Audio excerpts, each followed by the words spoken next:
जरा उस फैसले की भी तरफ चलते हैं जो इंतजामी काउंसिल ने लिया है और खेलों को फरोग देने और यकीनी तौर पर नौजवानों को फायदा पहुंचाने का भी एक मकसद सरकार के इस फैसले के पीछे। एक फैसला तो ये हुआ कि जो दूसरा कौमी जुडिशल पे कमीशन है उसको मंजूरी मिल गई है, लेकिन साथ साथ जम्मू कश्मीर के अंदर अलहदा J&K स्पोर्ट्स काडर के कयाम का फैसला यूनियन टेरिटरी के हुकाम की जानिब से लिया गया है। दो तीन बड़ी बातें इंतजामी काउंसिल के इजलास में हुई हैं और ये पहला ऐसा मौका है जब जम्मू कश्मीर के अंदर इस तरह का फैसला जिसमें मकामी सतह पर नौजवानों को बराह रास्त फायदा जो है वो मिलेगा और खेलों को यकीनी तौर पर फरोग मिलेगा अगर इसके तहत जो सरकार ने पॉलिसी बनाई है उसके मुताबिक काम होता है। अब जब अलग से J&K स्पोर्ट्स काडर बनेगा जम्मू कश्मीर के अंदर, एक तो ये फैसला था कि जो सेकंड जुडिशल पे कमीशन था उसको मंजूरी मिली, लेकिन स्पोर्ट्स के मुतालिक जो फैसला है उसने बहुत सारे लोगों की जिंदगियां तब्दील करनी है आने वाले दिनों के अंदर। इस काडर से क्या होगा कि 235 असामियां जिनकी क्रिएशन होगी, जो तख्लीक की जाएंगी, और साथ ही साथ 235 असामियों को जिनका इस्तेमाल खेलों के अफराद की तकर्री के लिए किया जाएगा। गेम्स एंड स्पोर्ट्स की फील्ड में जिनने बेहतरीन कारकर्दगी का मुजाहिरा किया है, जिस बिना पर आपको याद होगा कि सरकार ने स्पोर्ट्स पॉलिसी के तहत भी जम्मू कश्मीर के अंदर बहुत सारे लोगों के लिए नौकरियों का ऐलान किया था।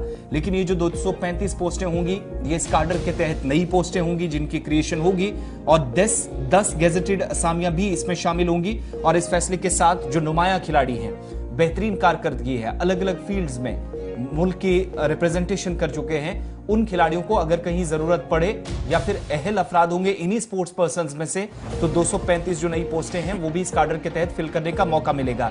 ये तवील मुद्दत से एक फाइल लेफ्टिनेंट गवर्नर के टेबल पर थी और इंतजामी काउंसिल के इजलास में, जिसकी सदारत खुद LG मनोज सिन्हा ने की, इस फैसले को मंजूरी दे दी गई। बड़ी खबर खेल के हवाले से और खिलाड़ियों के हवाले से, और इस इंतजार में पिछले कई महीने गुजर चुके थे जब ये पॉलिसी फ्रेम अप की गई थी और इसकी अप्रूवल के लिए इसका इंतजार हो रहा था, लेकिन फाइनली डेस्क क्लियर किया गया appointment of outstanding sports personnels के लिए, और ये साफ कर दिया गया कि जनाब ये मामला यहाँ रुकेगा नहीं बल्कि हर साल इसी तरीके से अपॉइंटमेंट जो है वो होती रहेंगी। सेक्रेटरी स्पोर्ट्स काउंसिल नुज़हत गुल हमारे साथ इस वक्त फोन लाइन पर ज्वाइन कर चुकी हैं, जिनकी जाती कोशिश और फिर स्पोर्ट्स काउंसिल की जाती कोशिशों की वजह से ये पूरा मामला जो है वो मंतकी अंजाम तक आ चुका है। बहुत बहुत शुक्रिया मैडम हमारे साथ ज्वाइन करने के लिए। बड़ा इंपॉर्टेंट दिन है जब लेफ्टिनेंट गवर्नर एडमिनिस्ट्रेशन की तरफ से हरी झंडी दे दी गई और जो मसवदा कानून आपकी तरफ से तहरीर किया गया था, इदारे की तरफ से तहरीर किया गया था, उसको फाइनल किया गया। और अब क्या राहत के तौर पर इससे माना जाए और कितना बड़ा डिसीजन ये है आपकी नजर में, क्योंकि आप बराह रास्त खेल की दुनिया के साथ, खिलाड़ियों के साथ जुड़े हुए हैं, खिलाड़ियों के मसाइल को देख रहे हैं, स्पोर्ट्स काउंसिल को दूर दराज इलाकों तक पहुंचाने में आपका भी एक कलीदी रोल रहा है। शुक्रिया अशफाक साहब हमसे जुड़ने के लिए इस मामले में। और सबसे बड़ी बात मैं ये बताऊंगी कि ये जो अपॉइंटमेंट है, appointment of outstanding sports person, ये पहले भी ROC 49 के तहत होता था। अब जो ये नया SO है, SO 12 और SO 412, उसमें उसके तहत ये इनकी अपॉइंटमेंट्स होगी। एक अलग आर्डर किया गया है और इसमें एक पूरे टेबलेटेड फॉर्म में एक मेरिट लिस्ट तैयार हुई है कि किसकी कहाँ पे क्या मेडल टैली है नेशनल एंड इंटरनेशनल लेवल पे। और सारे स्पोर्ट्स पर्सन इसको एक बहुत ही इंपॉर्टेंट स्टेप देख रहे हैं, बिकॉज उनकी बहबूदी के लिए एक बहुत बड़ा स्टेप ऑनरेबल लेफ्टिनेंट गवर्नर साहब ने उठाया। नुज़हत जी ये बताइए, पहले जो हम देख रहे थे जिस तरीके से आपने कहा कि SRO के तहत हो रहा था, उसमें और इस रेगुलर पॉलिसी में कितना फर्क रहेगा?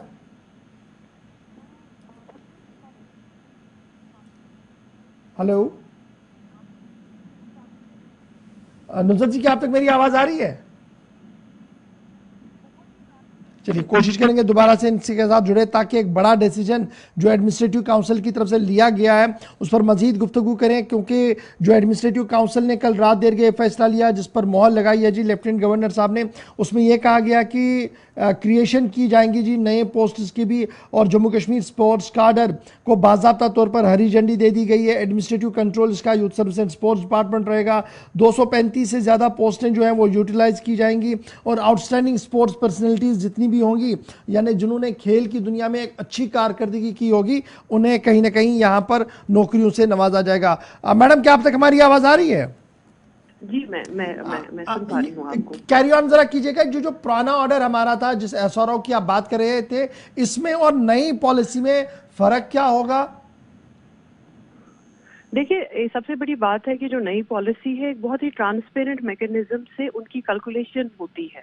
अगर आपने देखा होगा कि SO12 के पीछे एक पूरा टेबुलेटेड फॉर्म में है कि किस सर्टिफिकेट के कितने मार्क्स है। इस पॉलिसी के तहत अप्लाई करने वाले हर बच्चे को पहले से ही पता है कि मेरा मार्क्स कितना आएगा, मैंने कहाँ कहाँ क्या कारदगिरी की है। तो इसमें डिस्क्रिशनरी वाला जो रोल था वो हटा दिया गया है। दूसरी बात, इसमें 2014 से जो अपॉइंटमेंट्स रुकी है इनको पूरे एक साथ कैलकुलेटिव तौर पे 345 या 349 जितनी भी ये है उसका है। तीसरा इसमें है कि पहली for the first time it's historical step कि जो इंटरनेशनल मेडलिस्ट है, जो कॉमनवेल्थ के है, एशियन गेम्स के है या ओलंपिक गेम्स के, उनके लिए गेजेटेड असामियां ये की गई है। बहस्ती पेरेंट, अगर मैं आपसे पूछूं, अभी तक हमारे बच्चों को खेलने से रोका जाता है, क्या करना चाहिए, दरबदरी या वक्त का जिया है, लेकिन अब ये करियर ओरिएंटेड हो सकता है, अब ये मुस्तकिल करियर ओरिएंटेड तो पहले भी था और आज की दौर में मैं आपको बताऊंगी वो माहौल अशफाक साहब जम्मू एंड कश्मीर में बदल चुका है। काफी ज्यादा बदलाव है। आप शाम को देखिए स्पोर्ट्स फील्ड्स में, सुबह देखिए स्पोर्ट्स फील्ड्स में, आप एक्टिविटीज में देखिए कितने बच्चे पार्टिसिपेट कर रहे हैं। और सबसे खुशाइन बात है कि इनको पेरेंट्स लेके आते हैं। कल ही की बात है, बख्शी स्टेडियम में मैं अंदर देखती थी 200-400 बच्चे डिफरेंट अकेडमीज में थे और बाहर उनके पेरेंट्स, कोई भाग रहा है, कोई योगा कर रहा है, कोई ओपन एयर जिम में है। तो फिटनेस के हवाले से भी इसको देखा जा रहा है और स्पोर्ट्स की जो नई यहाँ पे एक बुनियाद पड़ी है because of the huge infrastructure जितना क्रिएट किया, उससे काफी ज्यादा माहौल यहाँ बदल गया है। अच्छा, एक चीज जरा इससे हटके भी आपसे जानना चाहूंगा, क्योंकि आज आपसे मौका मिल रहा है इस लाइव नशरियात में भी, न सिर्फ जम्मू कश्मीर पर के पूरे मुल्क में आपको सुन रहे होंगे, देख रहे होंगे। जो बेसिक इंफ्रास्ट्रक्चर हमारा है, जिस पर लगातार ये कहा जा रहा है कि हमारे पास इंफ्रास्ट्रक्चर नहीं है लेकिन टैलेंट बहुत है, क्या उसमें कोई सुधार आपको दिखा है या सुधार करने की मजीद कोई कोशिश होगी? देखिए, वो आपकी जो बात है मैं इसको पास पे मबनी रखूंगी। देखिए, आज की दौर में आपको हर जगह इंडोर स्टेडियम्स है, जो ऑनरेबल प्राइम मिनिस्टर सर की वजह से पूरे जम्मू एंड कश्मीर के बच्चों के लिए एक बहुत बड़ा पॉजिटिव स्टेप रहा है। हर जगह इंडोर स्टेडियम्स है, लाइट वाले स्टेडियम्स है, रिनोवेशन ऑफ MA स्टेडियम किया गया, बख्शी स्टेडियम किया गया, शेर कश्मीर इंडोर स्टेडियम को जो फ्लड के बाद बिल्कुल ही डिसयूज में आ गया था उसको किया गया है। आप शाम को TRC में देखिए, पोलो ग्राउंड में देखिए, वहाँ ऑलरेडी सिंथेटिक हॉकी टर्फ भी है, इंडोर स्टेडियम भी है, रग्बी का ग्राउंड अभी बन रहा है। कश्मीर यूनिवर्सिटी में एथलेटिक ट्रैक बन चुका है, वो इनॉग्रेशन की लेवल पे आ गया है। जम्मू यूनिवर्सिटी में आप देखिए, नगरोटा में आप देख लीजिए, हर जगह परेड जम्मू में देख लीजिए, के हुकू में देख लीजिए, हर जगह सिंथेटिक ग्राउंड तैयार किए गए हैं। पुंछ जैसी जगह में सिंथेटिक फुटबॉल ग्राउंड तैयार किया गया है, वहाँ एक एथलेटिक ट्रैक हम बना रहे हैं।